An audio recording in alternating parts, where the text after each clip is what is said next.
আসসালামু আলাইকুম ভিউয়ার্স, কেমন আছেন সবাই? তো আমার এই টিলাটা দেখতে পাচ্ছেন,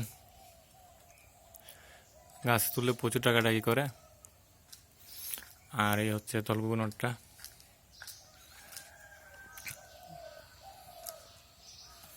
খাবার খাচ্ছে এখন।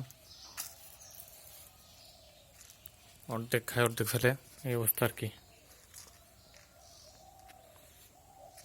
তো আপনারা সবাই কেমন আছেন জানাবেন।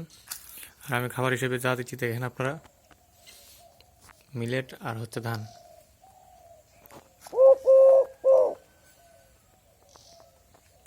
দেখতেছেন ওটা কীরকম।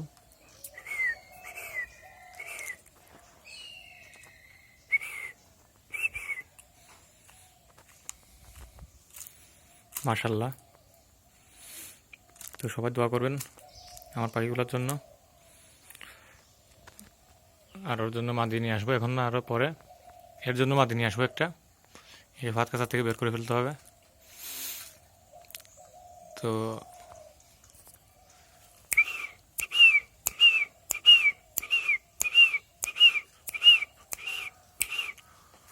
ওর লক্ষ্য এখন গাছের উপরে।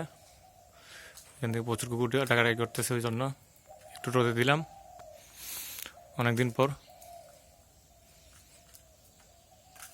তো রোদে দিলে পাখির শরীর ভালো থাকে। আর আমি এখানে পানি টানি সব সরাই ফেলছি, জাস্ট খাবারটা রাখছি। দেখতে পাচ্ছেন কিনা জানি না, পানিটা সরাই ফেলছি।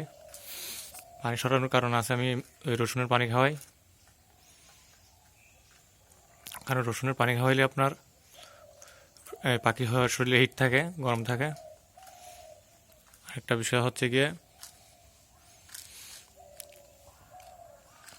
এই ঠান্ডার দিনে এখন রসুনের পানি অনেক প্রয়োজন ওদের। তো আশা করি সকলে ভালো আছেন।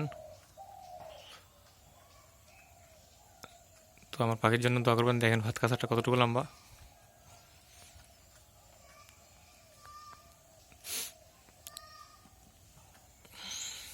আজকে একটু দেরিতে বের করছি ওদের, আর ওদের রাখছি।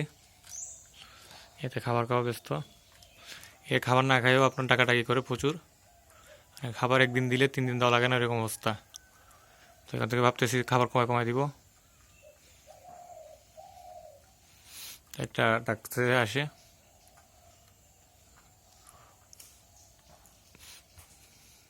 তো এখানে প্রচুর তিলাকুকু আছে। তো ভাত কাছার ডিজাইনটা দেখেন কীরকম সুন্দর হয়েছে কিনা জানাবেন সবাই। এটা গতকালকে বানাইছি। আর এখানে মেহগনি গাছের পাতা দিছি।